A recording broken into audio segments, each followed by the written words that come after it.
good afternoon, good evening, good morning. It is our great honor to welcome so many music professionals and decision makers from around the world joining today's edition of Resetting the Stage. Resetting the Stage is a global online conference series exploring dynamic challenges and opportunities faced by arts sector professionals.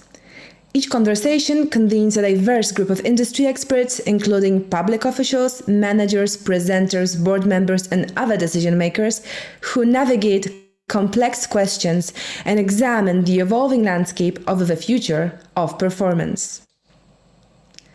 Season 2 widens the conversation, encourages greater participation, and extends the reach to include the voice of more communities around the world, including the addition of simulcast audio translation of all sessions to English and Spanish, and a special add-on entitled Resetting the Stage Enfoque Colombia, that, following each global discussion, allows experts from Colombia and across Latin America to adapt ideas raised to the region's unique realities.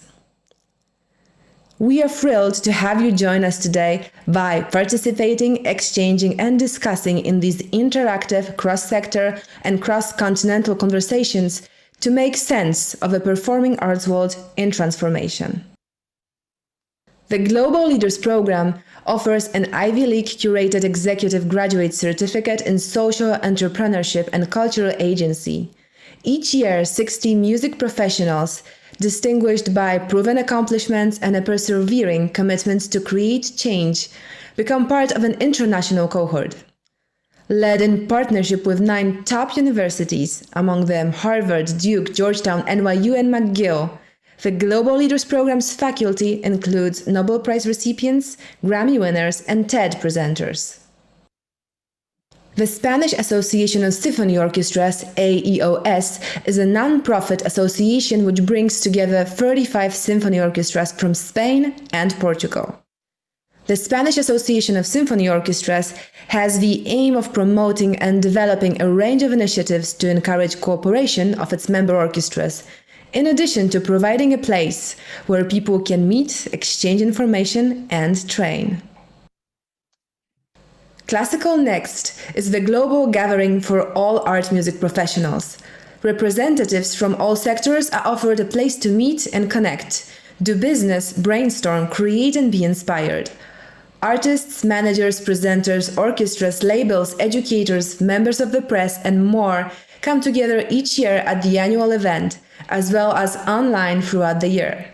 Through its international network of professionals, Classical Next helps the global scene collectively optimize what the art music form is and can be. In addition to designing and implementing Colombia's monetary policy, Banco de la República, Colombia's central bank, runs a 29-city countrywide network of cultural centers, libraries, and archaeological and art museums. The bank hosts Colombia's preeminent annual chamber music season. Its main recital hall is located in Bogotá and is well known for its award-winning architecture, impressive acoustics, and enthusiastic audiences. Before introducing today's distinguished speakers, I would like to share brief housekeeping requests to help make today's session more interactive and engaging for all of you. At the bottom of the screen, you will see a control panel with the chat. Please go over now and write your name, country of residence, and your organization. In the control panel, you will also find a Q&A button. You are encouraged to engage directly with our panelists by posing a question for them in this Q&A box. Please submit your questions as early as possible, as there will be a limit to how many can be answered during this session. Real-time interpretation of our sessions is provided. You can choose your preferred language in the interpretation section of your control panel. Today's global session will be followed by a second panel discussion focused on adapting today's themes to the context of the arts sector in the Ibero-Americas. This Spanish session will begin 15 minutes after the conclusion of today's global session and will last for 45 minutes. We encourage those of you interested in the region to stay for the break and join this special Latin America-themed debrief conversation co-presented in alliance with our partner, Fundación Bolívar da Vivienda. Finally, at the close of today's global session, you'll be prompted to complete a brief survey that will appear on your screens. We kindly ask you that you share constructive feedback or suggestions for future sessions as we continue to evolve this growing series to address topics and challenges of relevance to all of you working in this sector around the world. And with that, let's get started.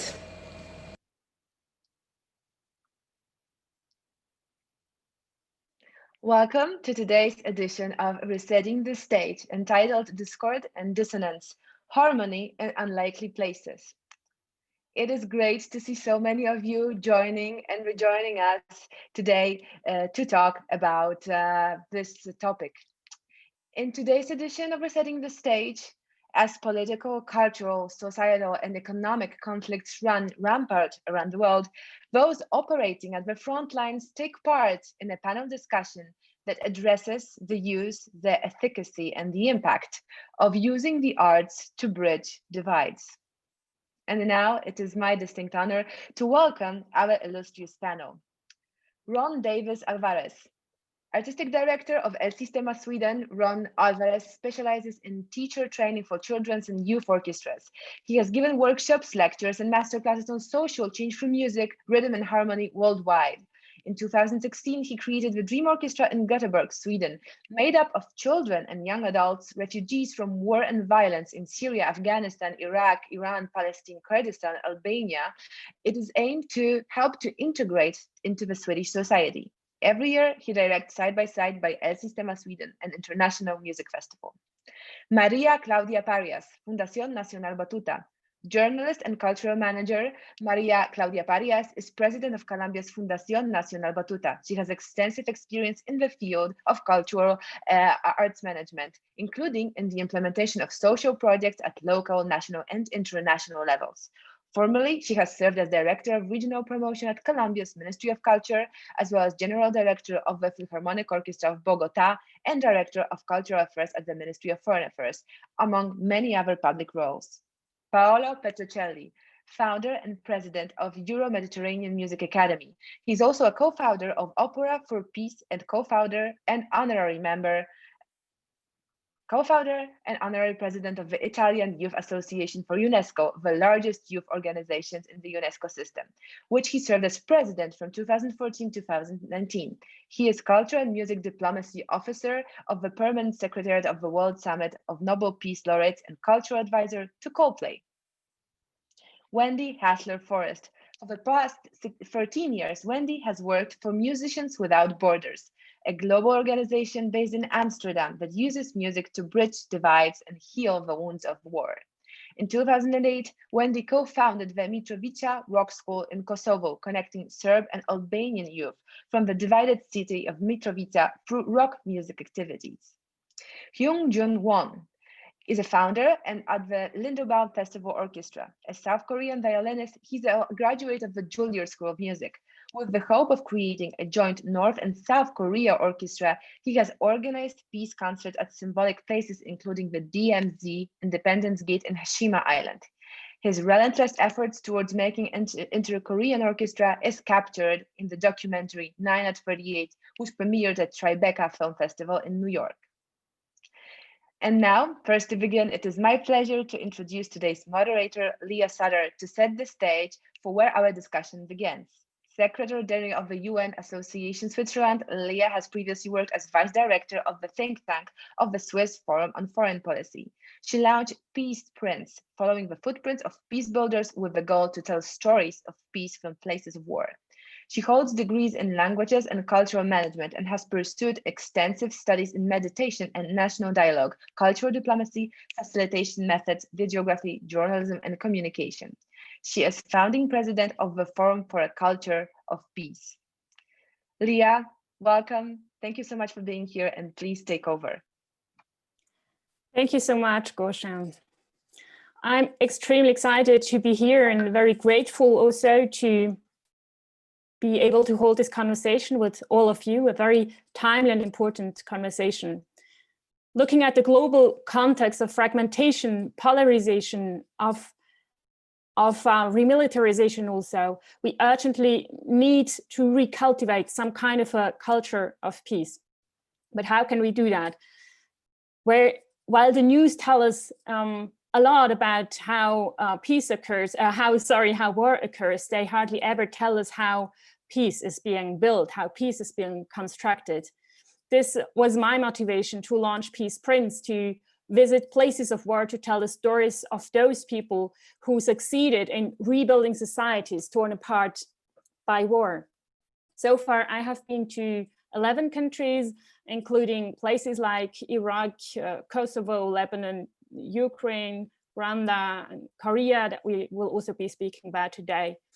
And what I realize is that very often the activities which are able to reconnect communities after violent conflict are cultural initiatives.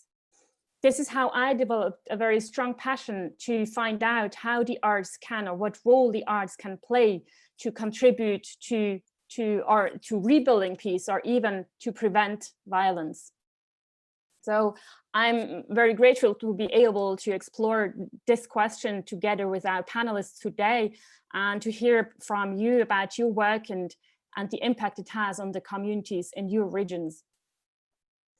One thing that keeps fascinating me about the arts is that it can have an impact on many different levels, meaning that it can be on an economical or social, political level, and also at different stages of a conflict. The idea is now for today's conversation to have the structure of 4 main topics, where we will first speaking about music, the role of music in the prevention of violence.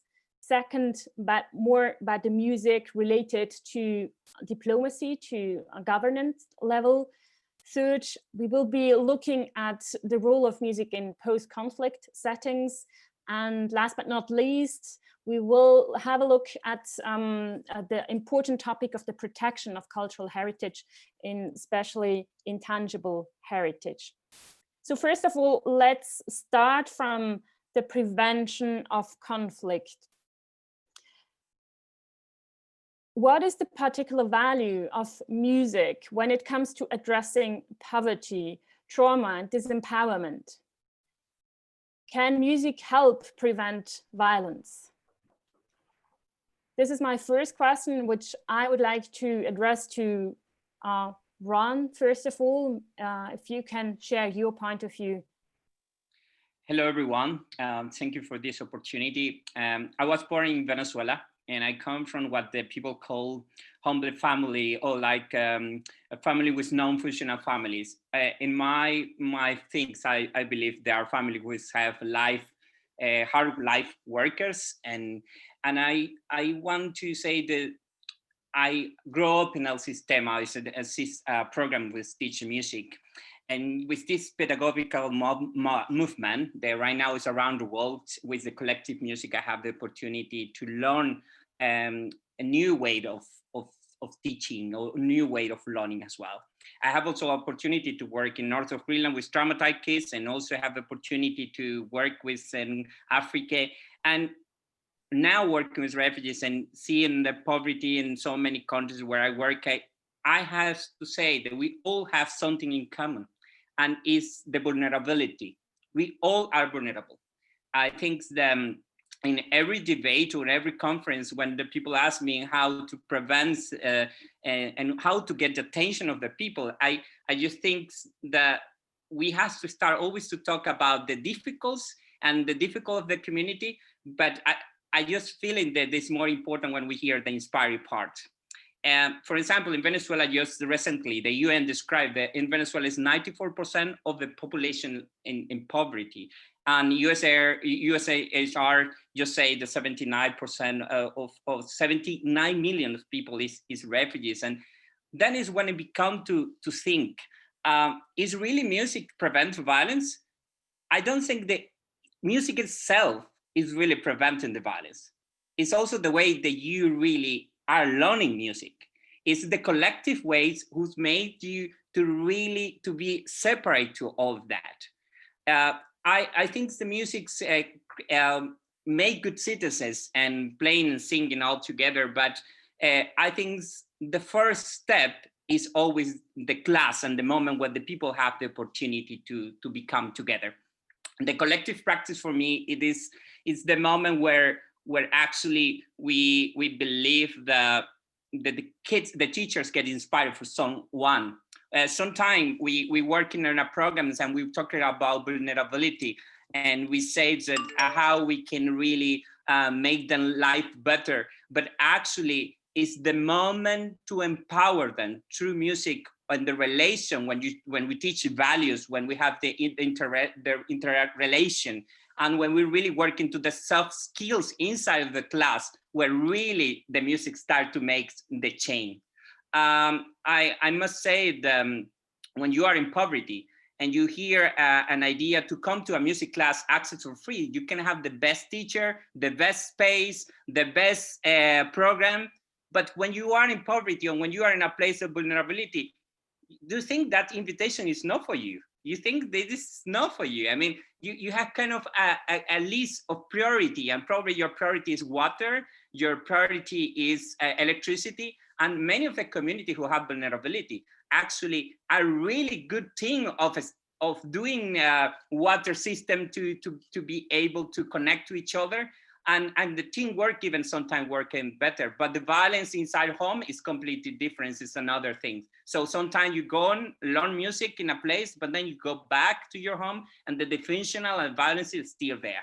So I must say that more than music, more than a program, is also the teachers. We really need to put focus into the teachers. Teachers are really the one who can really making this change. Teachers are really the one who, through that, can inspire kids to a music program. And this is something that I remind all my life, because, for example, I have a teacher that I have students that are being in music program, but now they are in jail. So how I can explain that they passed for a music program? So I ask myself, do I did the right work? Do I read the right thing?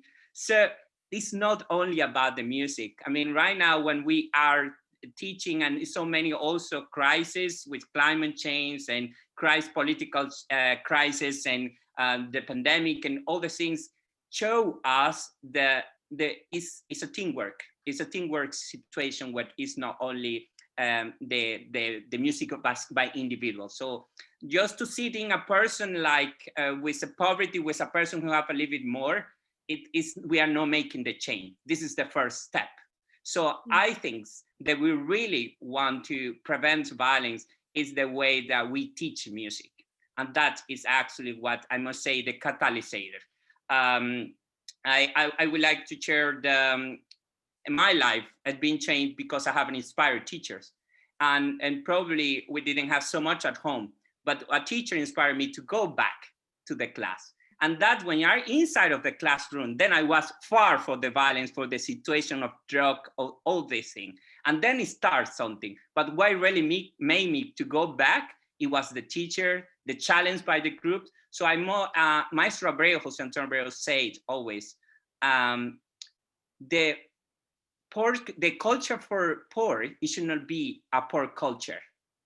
And it's like this. You cannot give to the poverty a bad education. You should always think about the quality that you're giving, and then the teachers are the key.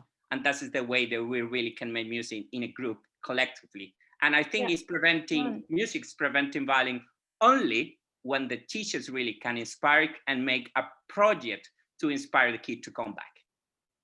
Thank you very much, Ron. You said something interesting also about how to reach people, how to make them feel considered when you invite them to come for the first time or to participate in these programs. Can you maybe just very briefly say how do you manage to reach those who don't feel considered, who think, oh, this is nothing for, let's say, poor people? You normally feel that this is not for you because this is calling. I think one of the things is access, and that's very important, that you feel this accessible, but also that they are speaking the same language. And I'm not talking about the same language of French, or it's more about to understand each other. And sometimes we want to teach music to environments where the poverty or the areas when it's segregation area. We should not go and say, you should play this and you should do this. You have to be a student of that community to be able to learn what is happening in that environment. And in that way, when you become a student, then they really can be part, they can really feel welcome. Otherwise, they will think that this is not for you. Okay, yeah. Thank you very much. Let's stay in your continent with Maria. Could you share a bit from your experience how music, how the arts can prevent violence or not? Yes, hi Lea, hi everyone, and thank you very much for this kind invitation.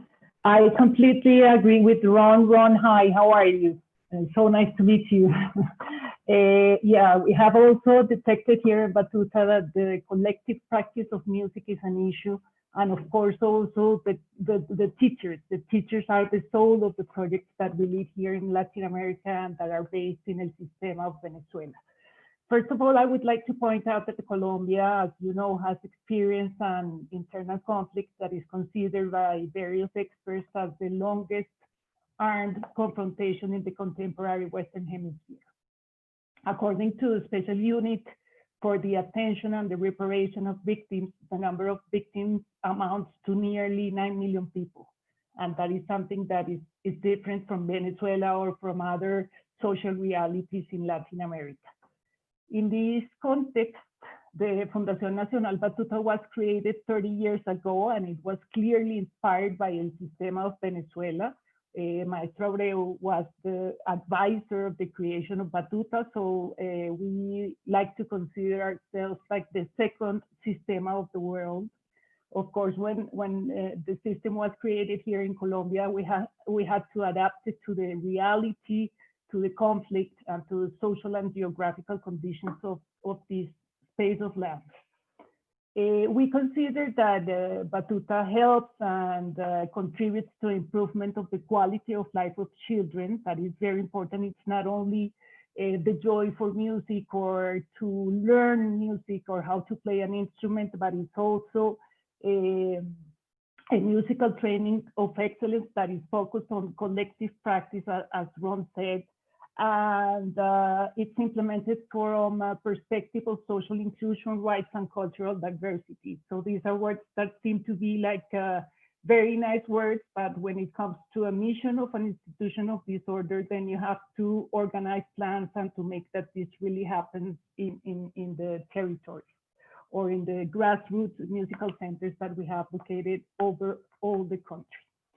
In this specific context of the armed conflict of Colombia, Batuta developed in conjunction with the Minister of Culture a very important project that is called Music for Reconciliation.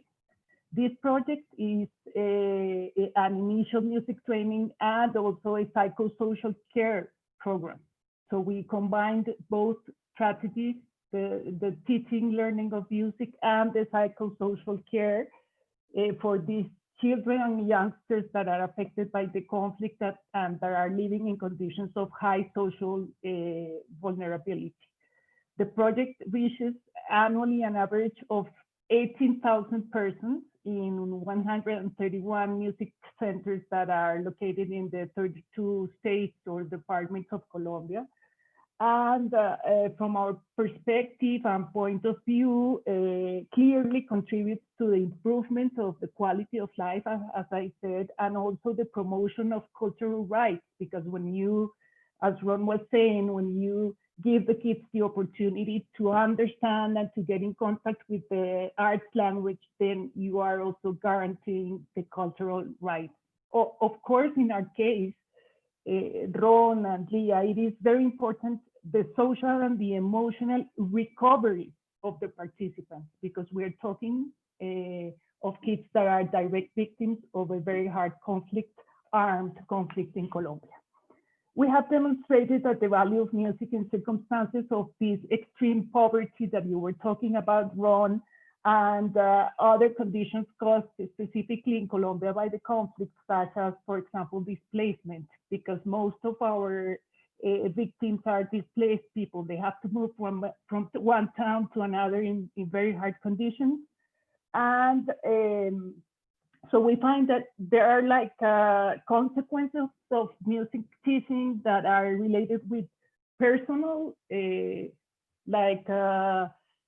personal dimension of the human being, but also the interpersonal dimension, no? So in the personal dimension, the research and the investigations that we have been doing here says that collective music practice improves self-esteem first. The perception of happiness increases. The emotional regulation is produced. Self-care is also increases. School performance improves. Emotional problems are overcome, and the sense of responsibility heightens. And in the interpersonal dimension, which we think is very important, it has been detected that these interventions, this collective practice of music generate values for coexistence, communication skills, expansion of social networks, and the improvement of the quality of the interaction with the family. And that is very important. So yes, Ron, it's collective practice is the genius of Maestro Abreu, taking part of all these movements in the world, but it's also like the importance of the music language and the music way to understand life. So that's what we have been detecting here in Colombia, Lea. Thank you so much, Maria. Wendy, can I invite you to share a bit of your context and what your answer would be to this question, how and if music can help prevent violence? Yeah, thank you, Lea. Yes, so I work in Mitrovica, which is a city in northern Kosovo, which has been ethnically divided since the Kosovo War, which means just very rigidly, the ethnic Serb population lives on one side of the city and the ethnic Albanian population lives on the other side. They speak different languages. There are a lot of the systems, education systems and things are parallel. So in a sense, it can feel like almost two entirely different countries, but in one not very big city. So in that context, we have set up a rock music school to bring together young people from the two sides through music education. I think if you talk about things like poverty, trauma, disempowerment, these are all things in Mitrovica youth. They basically don't have the kind of experiences that youth in the West can take for granted. There are almost no after-school activities. There are no opportunities for self-development. There's a huge lack of employment across the board, but of course, especially then for youth. And there's no opportunity to leave Mitrovica almost, or in any case, Kosovo, because first of all, people don't have money to travel. And then secondly, also there's a very restrictive visa regime. So in this context, a music program can create a kind of parallel universe almost, where you have the opportunity to develop yourself creatively, where you can meet people who think the same way as you do, who like the same kind of music that you do, have similar ambitions. So it creates a kind of subculture within this otherwise very rigid culture. And it opens also the doors. A lot of our kids have traveled because they were able to tour with their bands, or they, even if it's only to a neighboring country, you have the opportunity to meet all kinds of people that you wouldn't otherwise meet in this very isolated environment. In terms of empowerment, we've always really tried to create opportunities within the program for people to develop professionally. So we've had traineeships where students that we recognize a kind of talent in, they can work as assistant teachers or as organizers. So at this point, more than half of our teachers and staff are people who started as participants and grew within the program and are now both the leaders of the program, local leaders, and some of our most effective teachers are former participants themselves. In terms of music preventing violence, I would say that in Mitrovica, violence is a function of other things. It's a function of the ethnic divide. It's a function of a lack of perspective, and maybe also of the consistent focus on ethnic identity as a primary characteristic. So then again, if you create a different kind of environment where your creative individual identity is at the forefront, and then also you have opportunities, you're traveling, you're meeting new people, it reduces the motivation to radicalize or maybe to join a street gang. There is also a problem with organized crime in Mitrovica. And just more generally, you have the opportunity to experiment with a different kind of life than that you would otherwise have. And then just to add, I think that the impact is broader than only the kids who participate in the program, because music is a shared experience. So we have concerts and we have these spaces which have like kind of youth centers inside. So a lot of participants, they invite their friends. A lot of kids come as audience, and because now we are able to organize multi-ethnic concerts, even in Mitrovica itself, I mean now until the pandemic, but until recently, it has a much bigger ripple effect than only the kids who themselves participate in the program. Thank you so much, Wendy. This was wonderful to be able to follow you in this work in a very difficult region also. I hear from all three of you a lot of courage in that you need to be able to do these projects and the inspiration also one can feel when listening to what you tell and the importance it has for you. That's very beautiful to know that people like you are working on these topics out there. Let us move to the second topic also, because time is a bit limited. I unfortunately have to bid a bit of the pushing from one topic to another. The second topic, if you remember, was to focus on the role of diplomacy, or the relation between the arts and the state level.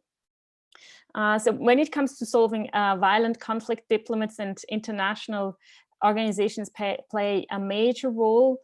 And I would be interested to understand what impact music can have on the state level, how governments can include the arts to improve or even rebuild relations with other governments. And one thing that is a question that comes back to me very regularly is very often cultural diplomacy is accused of being state propaganda.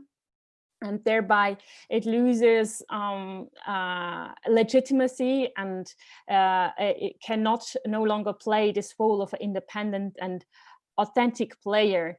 So how do you deal with that? Did you have this kind of situation where people did no longer take your artwork serious because it was related to diplomacy, because it was too close maybe to the state or the governmental player?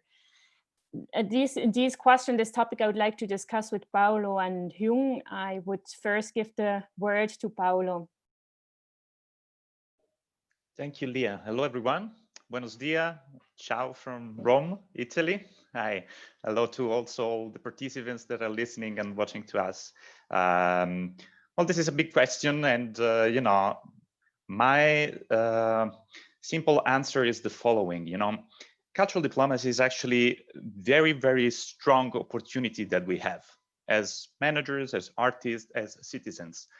Of course, if we think at cultural diplomacy as the concert for peace, or you know, an initiative that use music to promote freedom or human rights, well, this is not exactly what I actually think cultural diplomacy is. Those are actually events. And most of the time we make a confusion between cultural diplomacy and events for the promotion of peace, of interaction between different cultures, for facilitating, you know, communication and interaction between different cultures and people and countries. Those are events. cultural diplomacy is not about events.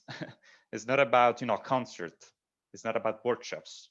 These are actually the initiatives that we use to engage people, to bring people together, to bring artists together. But cultural diplomacy is why we organize a concert for promoting peace, and especially how a concert is going to facilitate peace building process, for instance. So it's what actually was Ron and Maria were saying, It's not about, if you are playing piano, doesn't mean that you are a good citizen. I know a lot of great musicians that are not good citizens, to be honest with you. And it's not like if you're going to play a piece of Bach that you're going to change the world, unfortunately. So it's very interesting what Ron was saying about, it's about the teachers, because it's not just about teaching how to play the piano, the violin, is how to use the piano and the violin to make a positive impact in your country, in your community, in the world. This is what is cultural diplomacy. Cultural diplomacy is to use a violin to reply to fake news, to use a violin to reply to major political leaders who is making, taking a wrong decision for his or her country. Is again, how you're going to reply to a political statement with a piece of music. Well, again, it's about the process. It's not just about playing a piece of music. Just yesterday, we celebrated 40 years of the anniversary of the death of John Lennon. And I was thinking, this amazing program is called Global Leader Programs, where definitely John Lennon was a global leader. And he realized that after a while, actually. At the very beginning with Beatles, he was one of the most successful musicians, but he was not a leader. He became a leader when he realized that he could use music, even without playing music, to change the world. What I'm saying that cultural diplomacy is a way of being an active citizen when you are a painter, musician, a writer, a poet. So when you are an artist, a musician, it's not just about being an artist. You also have to be a citizen. You have to be an active citizen. And when you use your knowledge, your experience, your values to be a good citizen, I believe that you're going to be a very good ambassador of cultural diplomacy. To conclude, most of the time, when we talk about cultural diplomacy, Lea, it's true. We're thinking to international organizations, to major institutions that they're saying, yes, in our foreign policy, we have to implement more and more cultural diplomacy. I'm actually happy to hear that from major institutions and governments. What I don't like is that most of the time they don't involve in the process artists, musicians, but they just invite artists and musicians as honorary ambassador to make a nice evening, a gala evening. They spent 2,100 euros to make a fantastic gala dinner with a concert for peace. And the musician is there and he plays the piece and everyone is happy, and then they leave. And then they think, well, this is cultural diplomacy. Not at all. Cultural diplomacy, I will be very happy to see, and sometimes happen, fortunately, especially if you think, for instance, to UN Secretary or UNESCO, the Director General, the offices of these international organizations, actually they meet, they interact with artists, they ask for advice, they ask for help. Of course, sometimes help to raise funds, but most of the time also help to communicate, not only through a song. We see more and more major artists, singers that they don't play music in front of an audience, but they talk, because they created this relationship of trust with the people. People trust them as artists, so they are ready also to listen to them. And international organizations, sometimes they use this opportunity to communicate through artists to the world, to the public opinion. So but in the moment, cultural diplomacy, Paolo, in the moment when you know that this artist is paid by the government, do you still believe that the communication still works? Because then I think when the audience knows that, Lea, I don't think this is true. There is no government who pays. Maybe in some countries where you don't have democracy, but it's the problem of the country. It's not a problem of the artist. It's not a problem of cultural diplomacy. I never heard in Europe of a government paying a famous band to be their own, let's say, ambassador. This is happening, unfortunately, in countries where you don't have democracy. And when, of course, you know, certain leaders, if not dictators, they use also artists to influence the public opinion. This is not happening when you have democracy. So again, it's all about democracy, and the artists who have right now today the strongest voices, they are fighting all the time for democracy. They're fighting all the time for human rights. If you think to US, we don't want to get too much into politics now, but over the last 5 years, we saw the majority of the artistic community raising their voice against the government. Yeah, thank you, Paolo. We will have to go to give some time also to Hyung to answer to this question, although there would be many aspects you mentioned which we could go deeper and further develop. Please, Hyung. I'll make it very short. I live in Seoul, Korea, South Korea, and I'm a violinist. And this year marks the 70th anniversary of the Korean War, which happened in 1950. And of course, the UN, United Nations, including US soldiers, they came to our country, especially to save, you know, for South Korean people under the attack from North Korea.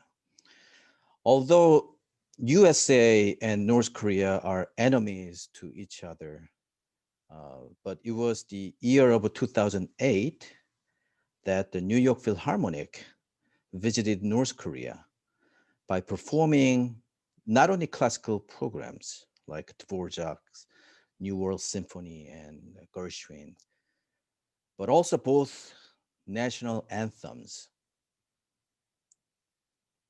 It was certainly a music that connected people, at least by listening the enemy's national anthems, which is, of course, it's impossible to do that through usual diplomatic ways.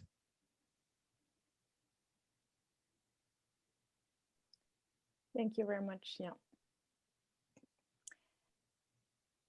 Now let's go to our next big topic, where we will have a closer look at post-conflict settings. So seeing how or if or under which conditions music can play a role when in the situation where war is over or violent conflict is over. We will be looking at, again, Colombia, Kosovo, the Balkans, and to Sweden and Korea. I would suggest that first, María, Wendy, and Hyung, you could speak about post-conflict settings, and then Ron, you could share your experience more specifically about the relations between refugees and the host communities. So once a violent conflict has torn apart two communities, can music help build bridges between these divides? And when, in your experience, does it work, and when does it not? And yeah, let's maybe focus on these two questions. I might have another one a bit later. Thank you. Maria, would you like to start? Yes, of course. Yeah, well, here in Colombia, we do think that music can clearly help building bridges between communities and between kids, between families, between cultural realities, which is something that is very special. We are a very diverse country, as well as Mexico and Brazil here, for example, in Latin America. But Colombia is smaller than Brazil and than Mexico, so you can feel the diversity. You can reach it in a very easy way. But we still have to break borders. So with respect to this idea of building bridges, we love to consider ourselves an institution that is capable of breaking the frontiers and the borders.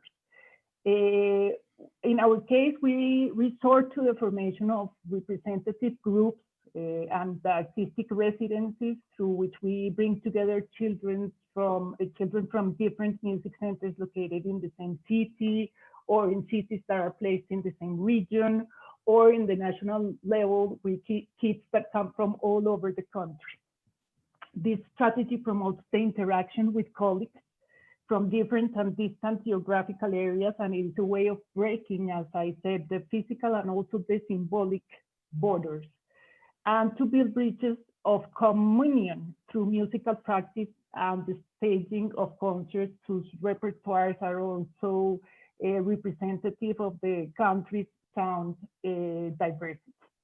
And I would like to mention a very special program that we have that is called Music at the Borders, which offers symphonic musical training in the border areas. We have 12 musical centers at the points along the borders with Venezuela, with Brazil, with Peru, and with Ecuador. This presence has allowed us to build bridges with the children that are settled on the other side of the border, and we create binational and trinational orchestras. In the case of the Amazon rainforest, for example, we have a trinational orchestra of indigenous youngsters that are from Brazil, Peru, and Colombia. And this means that we create spaces for dialogue and recognition between neighbors that are divided or separated by political boundaries. And the project also allowed us to incorporate the displaced children and young people that come from Venezuela, many of whom are previously part of El Sistema. So we created a new project with the International Organization for Migration. So you see that this idea that you stated of building bridges can be a physical reality and also a very powerful idea in terms of the symbolic approach to the idea of music as a universal language. In terms like of the personal practice, we think that the musical practice is a way of building new relationships for kids that are displaced. So they create these new relations with peers, they fit the common learning process, and mainly they expand the possibilities of new friendships that are durable and stable, and that might mean a very powerful change of their lives. So the emotional and physical closeness, as Ron was saying, had the result or is the result of the permanent practice of music in a collective way in the musical centers. And it clearly facilitates the overcoming of problems that are related with the war and also with the problems that are emotional and related with the displacement and other like difficulties. For example, the risk in which they may be found when they are around aggressive groups or armed groups in the territory. Can I ask you a question? You have such a high amount of ex-combatants. Is it something feasible to integrate them in the programs, or is this too risky? How do you deal with what is usually perceived as the perpetrator side? How do you include them in a way that it's for both sides a positive experience and not re-traumatizing certain things? Yes, well, they after the assignment of the peace process 4 years ago, some of these persons are living in special zones of the country. And in some of them, we have special programs in order to attend them. But we are like, it's a very good question, because we are dealing with the idea of how to work with victims and with the persons that were part of these groups. No, it can be like paramilitary groups, or it can be the guerrillas, or the different groups that were involved in our internal conflict. So we think music is a very good tool in terms of integrating these different experiences. For example, we have a musical center here in Bogota that is a place where children are their parents were part of different processes. Some of them are direct victims, some of them are the kids of persons that are not in the war anymore because they were part of the peace process. or the different agreements that have been happening here in Colombia since the 80s. So it's a very interesting laboratory in human terms, because you can see how music is a very important tool to deal with the emotional problems and with the real problems in mental terms that they might have. Mm-hmm. Yeah, thank you so much. Wendy, can I give the floor to you to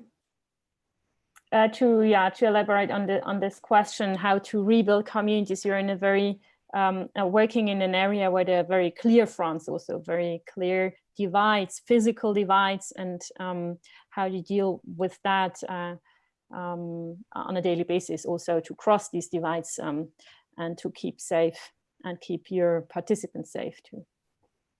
Yeah, as you said, I mean, our goal, our reason for existence is basically to build bridges between communities.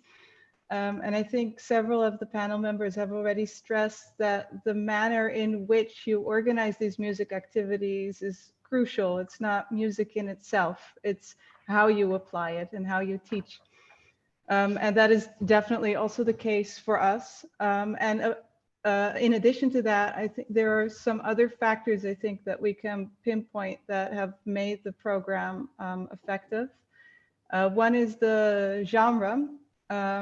Many people don't know this, but in the 90s, during the start of the rise of nationalism and the wars in the Balkans, music played a very destructive role. There was a new music genre called turbo folk, which encouraged nationalism, and every ethnic group had its own kind of version of it, which became hugely popular. And Yugoslavia had a very strong kind of pop, rock, punk culture previously, which was completely marginalized during the rise of nationalism. So zooming in on that genre, which was also kind of seen as the genre both of nostalgia for what had been before everything fell apart, and also of kind of the progressive part of population and of young people, of course, that made it possible to kind of create a kind of place where people felt that they could come together on equal terms from the two different communities. Then I think also for us, what has been really crucial, and I hear this also from other panelists, is just being there year after year and every day, having just consistent activities. You can see a lot of these little projects that do like a 1 week summer camp or like a concert or a little thing. And I don't think that these have a lot of impact. I do think that they create a lot of cynicism, in any case in Kosovo, because they are seen not as really investing in the community, but more investing in the NGO community. So they're seen as self-serving. So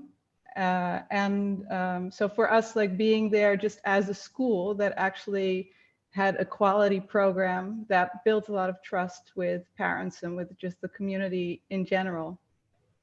Then, yeah, what Ron also emphasized a lot, just the approach to teaching. So in our case, we use band coaching, which stresses kind of principles of safety in the room, equality and creativity. So everybody has their place in the band. Band is, of course, a very kind of natural microcosm where people can communicate with each other, and also where you have to compromise. If you're writing songs together, then you can't do only what you want, but you have to work together very collaboratively.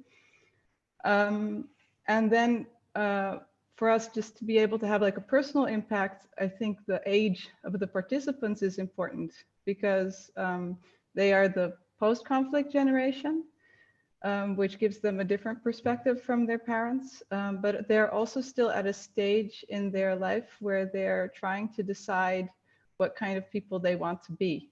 So we still have kind of, the door is still open. So this program kind of helps them make choices that are more, I think, beneficial for them personally, also for their communities. Yeah, sorry, and you asked kind of in terms of what does work, what doesn't work. I said already a few things. I also think that well, this is maybe Kosovo specific. I'm curious how that is in other places, but programs that focus on the exchange of kind of ethnic culture, so like folklore or traditional music, they tend to have the opposite effect because it emphasizes the differences instead of where we meet. So it becomes more of a, this is what we do, well, this is what we do. And then you go back into these very rigid ethnic identities. So I was very interested in what Juan said about the playing the national anthems. This would be, for our participants, much too sensitive to do. It brings everything to the political level, but I can imagine that at country level, it's at a very, it has a very important symbolic significance. But at grassroots level for the participants, it would have a negative effect, I think, if we went in that direction. So we really have to be very careful to stick to the common ground and not go too deeply into kind of the dividing ethnic identities. Thank you, Wendy. One more thing I would be very interested if you could say a couple of words about it is you are in this virtual room now the only one working with rock music. The others are more at home in the classical music field. What do you think is the specific interest to use rock music in your context, also in the historic context maybe, or what band music can what is particular about using band music in this rebuilding community work? Well, in this case, Musicians Without Borders works with all kinds of music. We also have classical music projects. So in Mitrovica, it's rock music because Mitrovica itself had a rock music heritage. So we are not bringing something ourselves, we're just tying into a tradition that already existed there. And there was, before we started, there was already kind of informal tradition of older band members teaching kids to play music. So we didn't bring something new, we just kind of embedded it, we institutionalized it basically, and gave it a bigger platform. What we have seen is in our project is that the process of songwriting was really, really crucial for creating connections between people. In the beginning, we had cover bands, so they were playing other people's music. Then you have the process of music making, but there was very little creative element to it, also because they are not professional musicians, they're still learning. So when they started writing songs, you get much more to the which they can already do at kind of beginner level, right? It was kind of fun to start with people who can just play a very little bit for them to learn that they are actually already ready to start writing songs, to learn to start writing songs. So that process gave just much more depth. And we think it's because they need to, it gives them a way, a kind of a language of negotiating differences which are not about their cultural differences or their ethnic differences. They can go through genre, like I like this, you like that, and then they have to kind of compromise in that area, but it's a safe area. It's still just the song that they're writing. So it gives a way to talk about disagreements without entering into the dangerous zone of the bigger disagreements that loom. Yeah, and in a different language, in a different also musical language. Yeah. I would also like to remind our audience that you have the possibility to ask questions, just that you keep using that Q&R section on the bottom of your screen. Now, Ron, I would like to invite you to share your experience related to rebuilding communities. What I would like to say one of the thing I very agree with all the panelists and the bridges that we are building here, already talking about music and this challenge. I'm working with refugees and asylum seekers, and we have so many scenarios right now. As Maria said, you have refugees in South American, people displacing and people asking for asylum. And we also have people like I'm working in Sweden who come with no parents. They come escaping from the war, from Afghanistan or from Syria, and they come actually to Sweden alone. And I must say the way to make a bridge with the community because they came alone. They don't know. One of my says, of course, music is a big part of that, but also repertoire. Repertoire is very important to have diversity in the repertoire who will help and to be connecting with where you come from or something that will help you. Other important thing is how to connect musicians and private musicians, the people who are in professionally in their areas connecting to your projects. That's very important too, because the people get inspired, and not only musicians in our classical field, but also in any kind of in all different diverse style of music. That's very important. That's also make a bridge to the community because the people feel that you are opening to hear different voices. Another important, the Wendy just said, was give a space for creation, to be able to write, to compose, and also to be close to rhythms that are connecting to your own country. That's build a lot of bridge with your community. And sometimes when you are in a refugees camp or you are in a house with where you feel completely alone, and you come into a new community, completely a new community. Even, for example, people that are traveling from Venezuela to Colombia, they are siblings. I mean, even you feel that you are missing something, that you are half of a person there. You just need something to feel connecting to. And then music, repertoire, connection with people who give you that opportunity is the best bridge to connecting with the community that's existing and your own community. Thank you so much, Ron. We're a little bit running late. I'm sorry for this, but it's true. It's so interesting to listen to you, and what a shame I have to be so short on the answers and questions. Hyung, would you like to say a couple of words about the case in North and South Korea? Yes, just point out that I was giving an example of the New York Philharmonics playing national anthems of enemies, national anthem, which was North Korea. It was to encourage music diplomacy, not by using musicians, but try to respect the value of music diplomacy to politicians who make decisions. So, so I hope you understand the point. And also music encourages contact between people, and it can bring them closer together, fostering understanding and empathy. This was why I have started one orchestra project between North and South Korea, in where the nations were divided more than 70 years with a lack of communication. And only it works when two parties are educated through music. One cannot propose or engage to another unless the other party is ready to perform with the instruments. Then the process is more important than its result, which is being performed through music, because every player in an orchestra or in an ensemble must be learned and educated to listen to another party. Otherwise, music would still remain as discord and dissonant. That's it. Thank you. Wow. It's very encouraging to hear this from you, as I know you've been working on overcoming this wall for years, and the wall is still there, and it's extremely complicated to find ways to meet people from the other side. And I admire your courage on keeping on and doing this work. Yeah.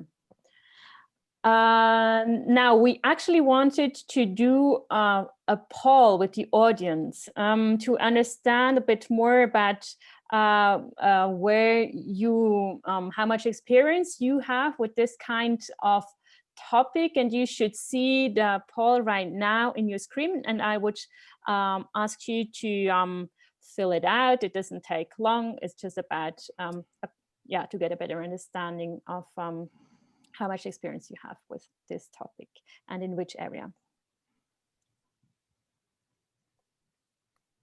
I would then already, you have a couple of minutes for that. I already introduced the next topic in our last part of today's conversation. We wanted to talk about the protection of intangible heritage. Paolo, you work for UNESCO among others, and one of the devastating consequences of war is the loss of cultural heritage, in particular in regions where there is a strong tradition or that cultural heritage is transmitted orally.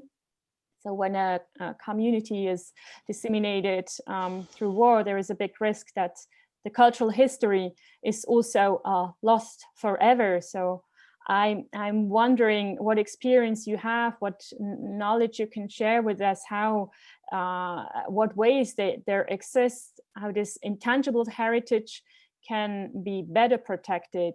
And intangible heritage in UNESCO language means all the not physical heritage, right? Cultural heritage.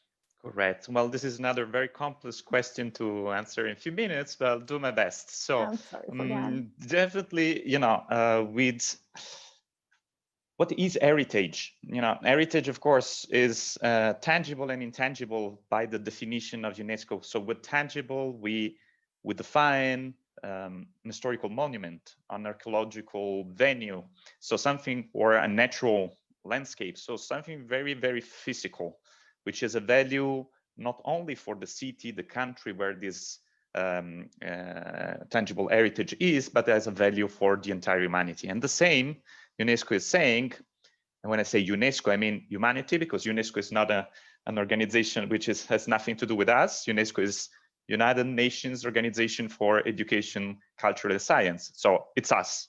Because sometimes we think to international organization, okay, someone else who is talking for me. No, it's humanity that got together and they said, well, maybe we should define tangible heritage and intangible heritage. And tangible heritage is everything that has such a kind of, you know, importance, but of course is not there. You can't touch it, but you can feel it, you can listen to it, you can't read it about it.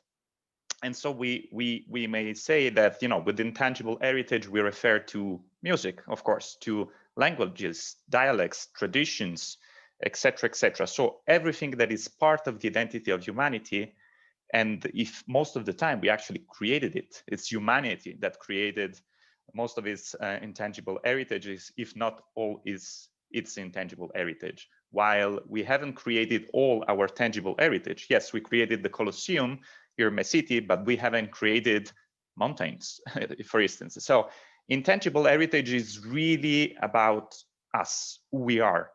And it's about us during centuries, during millennia, you know? So of course, it's about our history, it's about our past, but it's also about our present and our future. And this is what I would like to focus in a few minutes. So definitely, yes, UNESCO and many other organizations are focusing a lot on preserving the heritage of the past. But our effort, especially from the cultural sector, let's say, so from people like us who are working on the field day after day, what we can do beside protecting the heritage of the past? Well, I think that we have to work on 3-4 key actions. One is to connect always the heritage of the past, tangible or intangible, with the present and project it into the future. I live in a country, Italy.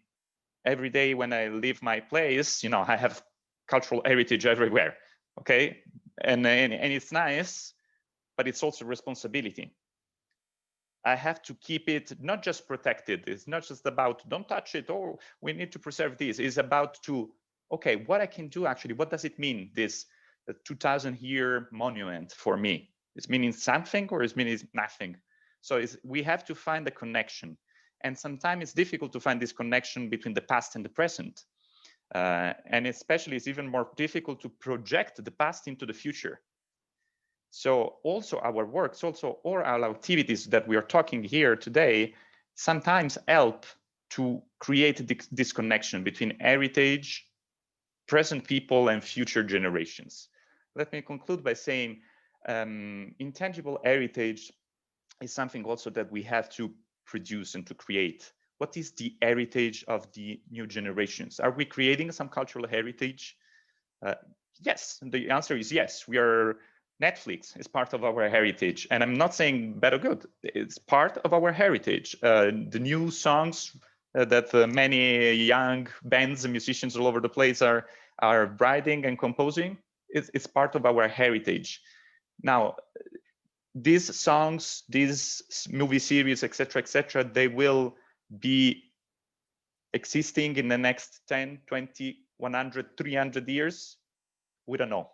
What we know right now is that for sure, for instance, a piece of Bach, we're still listening today. We're still playing today. We're still watching a movie from Charlie Chaplin. We're still going into a museum to see a painting of Picasso, etc. So my question also to all the participants also that are listening and watching to us, think what is the heritage that our generations are now building, and what do you think is really valuable? What do you think, wow, in 2020 or in the last 10 years, humanity created this and we made a difference, and we are sure that this will make a difference for the next generations. It's not easy, it's very challenging, especially when we deal with a lot of technology here, which is, giving us a lot of opportunity, but it's also changing the whole, scenario of creating something which has value, not just for the moment, but for eternity. So we don't have to forget as humanity to make something that has a value for the eternity, which is, I think, the scope of our life, of everyone's life here. Thank you so much. Very inspiring thoughts also on this question. Let us quickly have a look at Paul. What were the results? Can you have, yeah, exactly. So in this audience, we have most of the people who have certain experience with using cultural activities to bridge divides. I can see, yeah, that about you. So in state level, on a diplomatic level, there are no people with experience in that field. Quite many, I think 45% have experience in fragile regions, which represents quite well also our panel. And in terms of regions, yeah, the winner is South America with 45%, and no people from Middle East this time. Thank you very much for filling this in, for answering. And then I would like to hand over to Aliena, who will be taking in the questions. Aliena, did you receive what question would you like to ask to our audience which came from the yeah, hi Lea. We have a few questions that have come in, and I'm going to get things started with a question that came in from Benjamin Juarez, who's in Boston, and this one is for Ron. When building the kind of initiative you've developed in Greenland and Sweden, is it more important to start small, getting two individuals to work together well first, or would you advise to target larger groups of participants from the beginning? That's a good question. Actually, when I came to Greenland, for example, I didn't speak English at all. I was just speaking Spanish from Venezuela, and I came and I remember that I started to work with our orphanage, where it's a traumatized kids in with abuse situation. And I remember that they say, Ron, you have to teach one by one, because they probably, probably will be the best way. But the leader of the Greenlandic orphanage, you say, Ron, I love groups, and I think you should do in the way that you used to it. And actually, I started with the little group with 11. It was 11, and then we started an orchestra. And it's same in Sweden. It's good to start in a small group if you want, but by individual is even more difficult. But the most important is started. For example, I starting a project right now, new one, and I tell them, your next class, you have to invite a friend. And in that way, every week is growing and growing and growing by the friends of each other.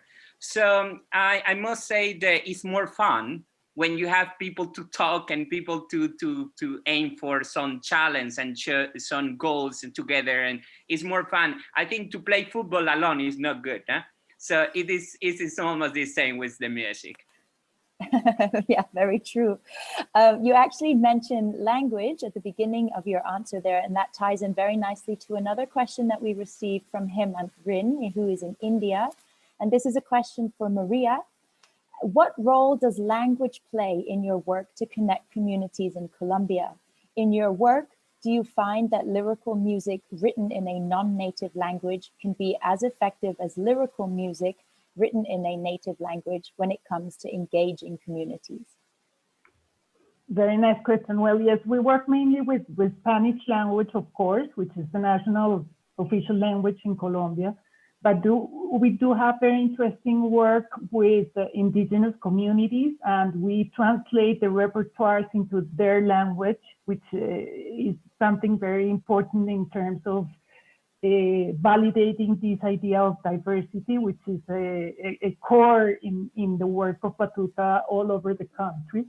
And we also, in the choirs, practice music in different languages. We are part of a program of the British Council that is like a huge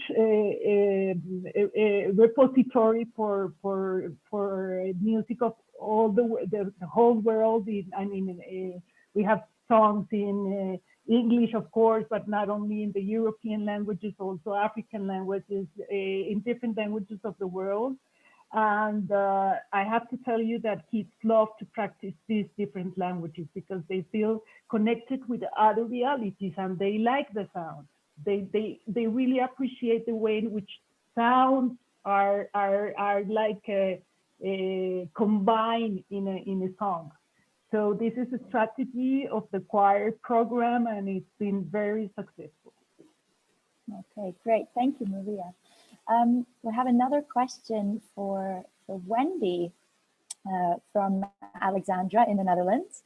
And when it comes to launching a music program that aims to bridge divides, where do you begin? What initial conditions do you see as most necessary and or required to get started? We usually begin with the need or the request. We try not to come in with a plan of our own. So, and usually that's very literally a request. So people who know what we do from another place where we already work. And then based on that, they see an opportunity for something similar in their own region or their own country. So a lot of our projects have branched out in the region. I am now also working in North Macedonia with 2 other rock schools, for instance. And we try to apply that in the whole development of the project concept. So after that stage, always kind of what is the need or what is the demand of the participants that we're working with? And then from there to develop the activities and the approach. And every time that we find out that we were wrong, that the thing that we thought would work really well doesn't work really well, we again adjust. So the program, the Mitrovic Rock School program, has morphed many times, just not as the basic concept, but the how of it, like who do we train, who do we work with, what do we focus on, what are the parts that work really well, what are the parts that don't really work really well, and then we keep trimming it until you have something that people are really happy with, because also the people that we work with change. That's at least what you hope. So their needs also evolve. So I think the flexibility and constantly adjusting yourself to the changing situation, I think that's where we start. Okay, great. Actually, sort of in line with training and preparing a program, I actually have a question myself for Paolo. You mentioned earlier the importance of going a step further than the music or the project or event with regards to recognizing the role of culture and the purpose it can serve. But I wonder if there's a line between being a celebrity musician and being an actual ambassador for music and cultural diplomacy. Are there training programs available to musicians on how to become an ambassador? I don't think so, actually. It's like if you're asking, is there yeah, well, for sure there are many books about how to be, a good human being, but then in the end of the day, again, it's about you. It's about your choices. It's about how much you want to be honest with yourself and with the others. It's how much you want to be determined, follow your determination in your passion. There is nothing wrong about being a celebrity. Actually, I would love to be a celebrity. That it will be great. But then again, I would love to be a celebrity not just for myself, but actually because I will have more attention, more visibility to try to make something good. This is, the line you are talking about. It's about, being successful with music, for instance, is good. It's okay. But if you don't take the opportunity while millions of people are listening to you to maybe say something important than just, love and wherever, which is okay, is nice. What I'm saying is, beside the commercial approach to music, to art, please don't forget, that you have also another option. I'm not saying go just for the other option. It's fine. Commercial music, it's okay. Commercial art, it's okay. Netflix is fine. That's all fine. What I'm saying is, don't forget, if you are famous or not famous, doesn't matter, actually, to make a difference, that you can make a difference. You can play a role. So the line, actually, there are no guidelines to go on the other side, on the good side.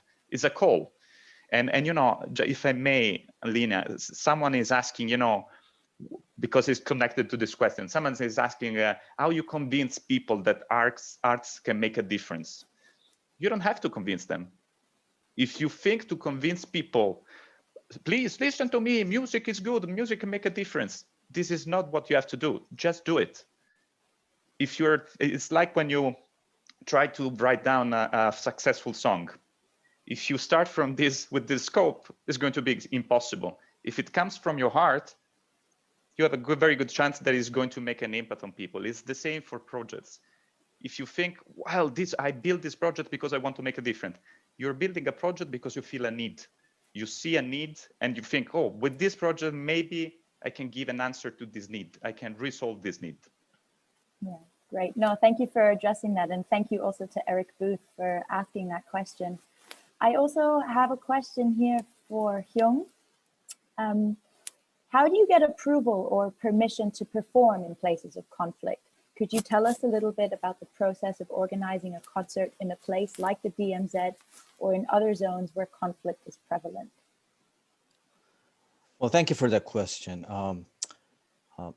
In my case, I have been trying to convince two Korean governments for 10 years since 2009, because it requires official governmental approvals from both North and South Korea in order to meet with the North Korean.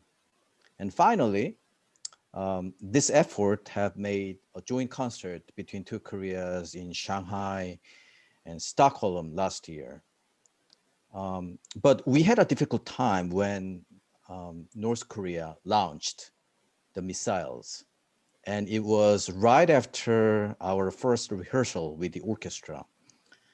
And everyone at the time thought the joint concert would be canceled. However, it was a North Korean singer who tried to convince her government to finish our concert. Through musical rehearsals and the days we spent time together, we were able to build trust, which made our joint concert successfully. I think, that's the power of music diplomas that we are talking about right now. It's more process. I think someone was talking about that. The process by making music together, by listening to another, and one has to stop when the other is singing or the other is playing or counterpoint to another voice. It's learning process, by educating the power of art or power of music, that eventually it creates the environmental understanding and the empathy to human beings. and this has to be encouraged and more to governmental level, because I think it's the politicians who have to learn the value of music, and I think, and meanwhile everyone is doing very well, and so one interesting story, you know, I want to impose when people are asking what is the empathy, and empathy is what Donald Trump doesn't have. Thank you.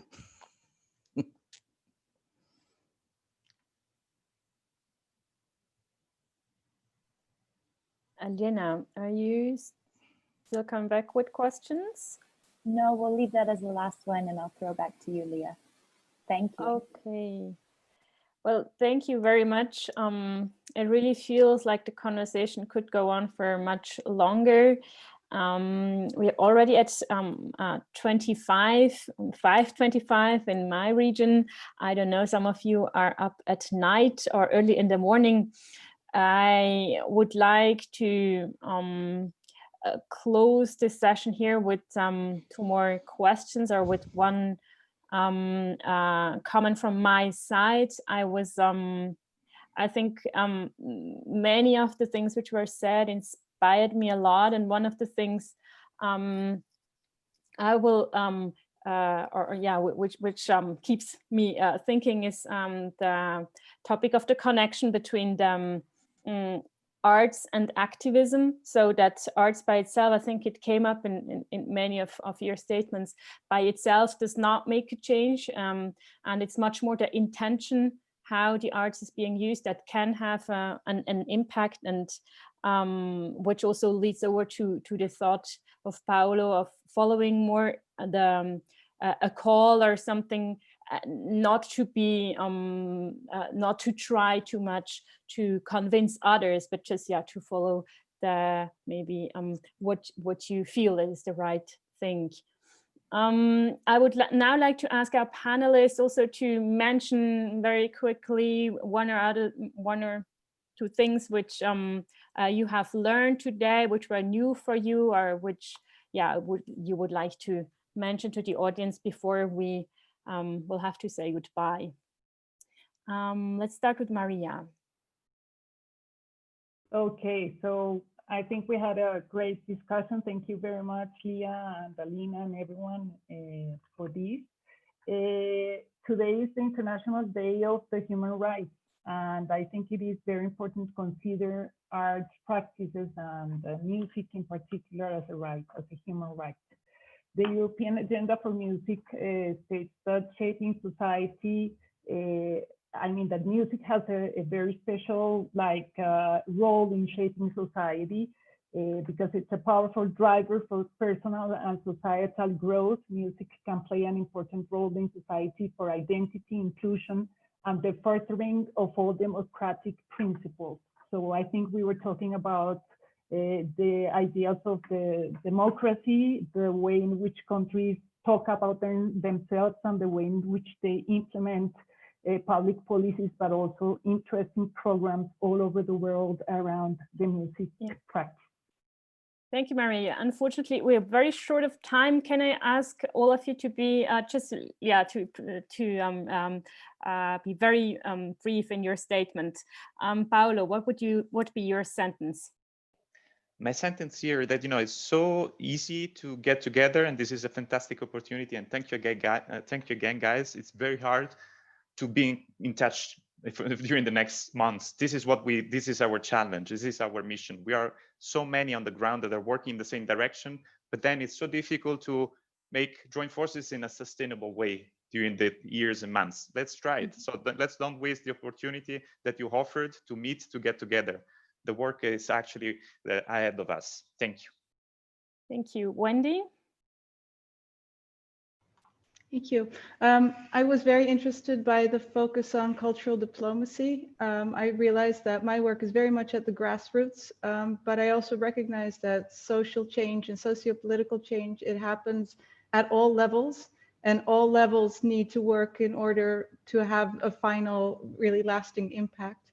So I like the way that this was structured, also focusing on the way that music is impacting this kind of dialogue at all different levels and in all different ways. It was very interesting. Thank you. Thank you, Wendy. Hyung? Hyung, yeah. Hi. Well, thanks for inviting me, and this is a great conference. See, because of the music that we are able to meet together.